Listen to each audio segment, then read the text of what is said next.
বন্দে মাতরম ইস্যুতে লোকসভায় কড়া আক্রমণ মোদীর, বিরোধীদের অস্ত্রেই পাল্টা শান। মুসলিম লীগের নাম নিয়ে কংগ্রেসকে তুলোধনা, জরুরি অবস্থারও উল্লেখ। वंदे मातरम के साथ विश्वासघात क्यों हुआ? वंदे मातरम के टुकड़े कर दिए कि कांग्रेस ने मुस्लिम लीग के सामने घुटने टेक दिए। कांग्रेस और उसके साथी वंदे मातरम पर विवाद खड़ा करने की कोशिश करते हैं। বন্দে মাতরম ইস্যুতে ফের সরব মমতা, বিজেপি ইতিহাস জানে না, বাংলা বিদ্বেষ থেকে বারবার মনীষীদের অপমান।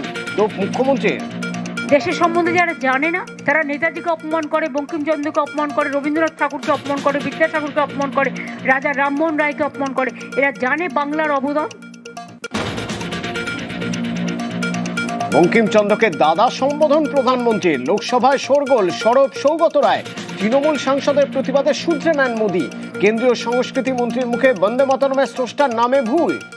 कि बंगाल की धरती से निकला बंकिम दा का ये भाव सूत्र।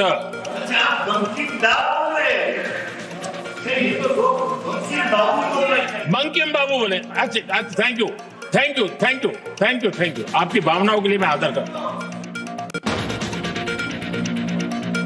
সংসদে ফের বাংলার অপমান, বিজেপির বিরুদ্ধে রাজ্যসভায় সরব তৃণমূল। মমতা বালা ঠাকুর বাংলায় প্রশ্ন করায় উত্তর না দেওয়ার অভিযোগ সংখ্যালঘু বিষয়ক প্রতিমন্ত্রীর বিরুদ্ধে। আগে থেকে বলা সত্ত্বেও কেন অনুবাদক নয়, প্রশ্ন জোড়াফুলের।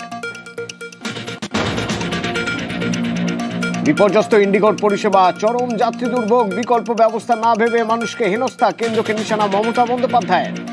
This BJP government is interested only to take care for their election and how to capture the vote, the EVM machine and the election commission and the agency. But they don't care the people. That is the main problem. সীমান্ত এলাকায় কারো মাতব্বরি বরদাস্ত নয়। কোচবিহারে প্রশাসনিক বৈঠক থেকে কড়া বার্তা মুখ্যমন্ত্রীর, শান্তি সম্প্রীতি বজায় আরো কড়া নজরদারির নির্দেশ। কোচবিহার জেলা বর্ডার জেলা, আইন শৃঙ্খলা ভালো করে দেখে রাখতে হবে। কোনো মাতব্বরি বা কোনো অযথা হস্তক্ষেপ বর্ডার এরিয়াতে মানা যাবে না। এলাকায় যাতে শান্তি থাকে, শান্তি শৃঙ্খলা সম্প্রীতি সব বজায় রাখতে হবে।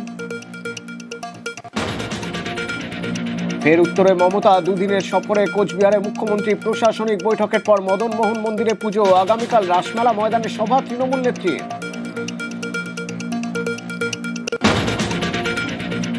বাংলায় এসআইআর আরো 5 special roll observer.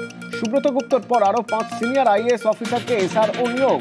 Kolkata, Howrah 2, 24 পরগনার জন্য 1, মালদা, জলপাইগুড়ি, বর্ধমান, মেদিনীপুরের দায়িত্বে বাকি 4। Top headlines